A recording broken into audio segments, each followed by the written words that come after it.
Halo teman, masih denganku Awang Kagunan. Rahayu, masih dalam rangka menjawab pertanyaan-pertanyaan kalian. Dan ini ada pertanyaan, aku lupa, tapi kayaknya ibu-ibu ini ya yang bertanya. Enak diuji atau diujo? Enak diuji atau diujo? Diujo itu apa ya bahasa Indonesianya ya? Diujo itu dikasih yang banyak. Jadi bahasa Jawanya dilulu. Gil diujo itu apa ya bahasa Indonesianya? Gak ngerti. Gila nggak ngerti.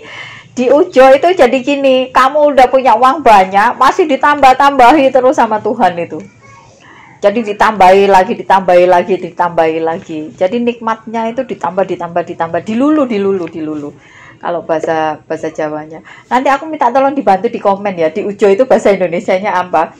Aku blank ini, terus terang aku blank. Diujo itu apa bahasa Indonesianya? Tapi aku paham maksudnya. Bun, enak diuji atau diujo? Dua-duanya nggak enak ya. Dua-duanya nggak enak. Kalau diujo itu kita ditambahi sesuatu ya dalam jumlah yang banyak, tapi kita masih menerimanya belum dengan level kesadaran yang tepat, gitu ya. Dilulu, jadi dikasih terus ya, dikasih dalam jumlah yang banyak, tapi level kesadaran kita itu masih belum bisa menyesuaikan itu. Masih belum bisa menyadari bahwa oke, aku dikasih segini banyak karena sebagian ini sebenarnya milik orang lain.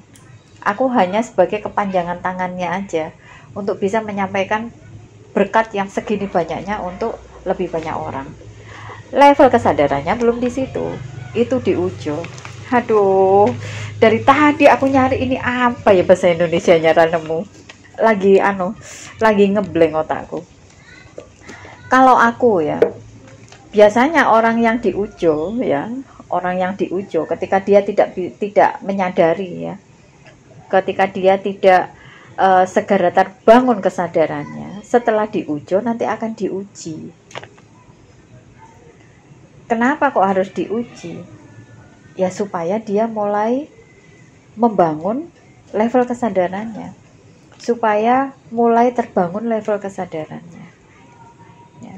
Karena seperti yang sering kali aku ulang-ulang ya, ternyata Tuhan itu ya memberikan hidayah, cara memberikan hidayah kepada seseorang atau cara memperjalankan seseorang supaya dia bisa menaikkan level kesadarannya, itu kebanyakan dengan jalan penderitaan, bukan dengan jalan sukacita, bukan dengan jalan bahagia, bukan dengan jalan yang berlebih-lebihan.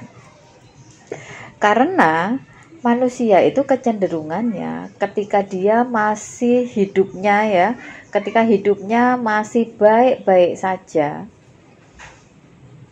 dia tidak akan tergerak untuk menaikkan level kesadarannya. Dia tidak akan tergerak untuk mencari kesejatian Tuhannya.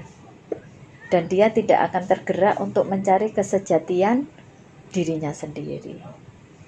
Rata-rata itu digebukin dulu ya. Digebukin dulu sampai habis.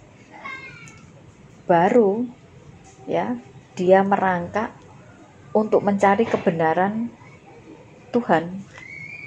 Baru dia merangkak tertatih-tatih untuk mencari Tuhan itu ada apa tidak. Baru dia mencari keberadaan Tuhan. Baru dia mencari sebenarnya Tuhan itu ada apa tidak. Bisa enggak aku ngomong langsung sama Tuhan? Bisa enggak aku ketemu? Bisa enggak. Dia mulai mencari jawaban-jawaban atas pertanyaan-pertanyaan yang timbul ketika dia sudah pada satu titik nadir di mana dia sudah tidak bisa melakukan apa-apa lagi. Sudah melalui penderitaan yang sangat luar biasa. Jadi kalau misalnya aku harus menjawab pertanyaan Mbak yang satu ini, enak diuji atau diujo? Kalau pengen cepet ya diuji biar langsung lulus ya. Tapi kalau pengen berlama-lama ya nggak apa-apa lah, diujo dulu ya. Kita menikmati hidup dulu, kita berfoya-foya dulu ya. Kita menikmati semua limpahan berkat Tuhan yang sangat banyak itu ya. Terus baru nanti menuju fase ujian ya, melalui serangkaian ujian, dan pada satu titik nanti kita akan diluluskan. Tapi apakah ada titik kelulusan itu? Apakah kita bisa lulus dalam kehidupan ini? Itu pertanyaan yang harus dijawab juga. Karena ujian itu tidak akan berhenti sampai kita mati. Ujian-ujian, tantangan-tantangan kehidupan itu tidak akan berhenti sampai tugas kita di kehidupan ini selesai. Gitu ya Mbak.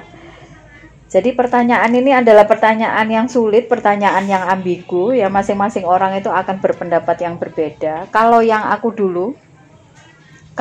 alami dulu, aku diujo dulu. Aku diberikan kemudahan-kemudahan dalam kehidupan ya. Aku diberikan kemudahan dalam menjalani kehidupan. Aku diberikan banyak uang untuk bisa menikmati kehidupan ya. Seolah-olah kehidupan itu ada di genggaman, pengen apa aja bisa, pengen apa aja, mau apa aja bisa ya. Semua tinggal beli, apapun yang aku butuhkan, apapun yang aku inginkan itu bisa kebeli, bisa dengan mudah. Jadi diujo, pengen ini kasih, pengen ini kasih, pengen ini kasih, dan semua itu dengan cara yang sangat mudah. Aku tidak perlu bersusah payah untuk mendapatkannya gitu. Tapi pada satu titik setelah diujo, aku mulailah diuji dengan serangkaian ujian, dengan serangkaian permasalahan dan segala macamnya. Apakah berhenti? Sudah berhenti hari ini? Enggak. Karena tantangan kehidupan itu tidak akan pernah berhenti. Satu selesai, diberikanlah tantangan yang lebih besar. Begitu itu selesai, ada lagi tantangan yang lebih besar lagi, tantangan yang lebih besar lagi, tantangan yang lebih besar lagi. Ilustrasi yang gampang. Ketika kita kelas 1 SD, ujian anak kelas 1 SD dengan anak kelas 2 SD pasti berbeda. Anak kelas 2 dengan anak kelas 3 pasti berbeda. Anak kelas 3, 4, 5, SMP, SMA pasti akan berbeda. Tapi kesadaran anak kelas 1 SD dengan anak kelas 2 SD berbeda. Anak kelas 2 SD dengan anak kelas 3, 4, 5, 6, SMP, SMA, sampai kuliah, kesadarannya juga berbeda, level kesadaran berbeda. Itu tidak akan berhenti ya, sampai tugas kehidupan kita di dunia selesai. Itu ya Mbak ya. Itu kalau pendapatku ya, itu pendapatku, dan yang aku alami, diujo dulu baru diuji. Nah, silahkan dicermati di kehidupannya masing-masing. Pada saat ini ya, Anda berada di fase ujian atau Anda berada di fase sedang diujo, sedang dimanjakan oleh Tuhan. Oke. Semoga memuaskan jawabannya. Terima kasih banyak. Mohon maaf kalau ada ketidaksesuaian kata. Rahayu. Dadah.